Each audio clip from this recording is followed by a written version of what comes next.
So you're done using your bad dog biter like a scroll saw, and now you want to use it like a table saw. Loosen this set screw right here. This will let you move this to 90 degrees.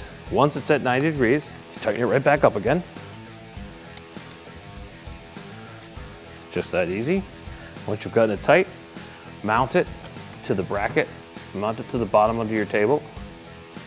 The other thing you might have to do, depending on which direction you're using your scroll saw. Now remember, you have lots of adjustments here. You have adjustment here if you need to roll this back a little more. If you need to tighten it up a little more, you want to make sure that it's level with the table. And then, I'll tighten this right up. Take your Allen wrench on the side here. Make sure that your head is facing your work material. Loosen this right up, turn this right back around. 90 degrees to your material, tighten it back up again. You've got your bad dog biter mounted to your table with your Versa clamp. You're ready to cut some sheet metal.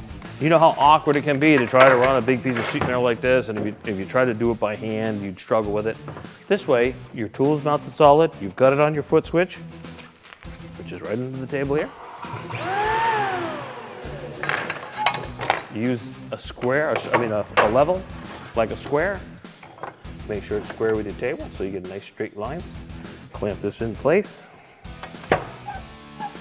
Clamp this in place. And now you have yourself a table saw for cutting sheet metal. Or sheet material, plastics, whatever it is you need to cut. Put it on there, step on your foot switch.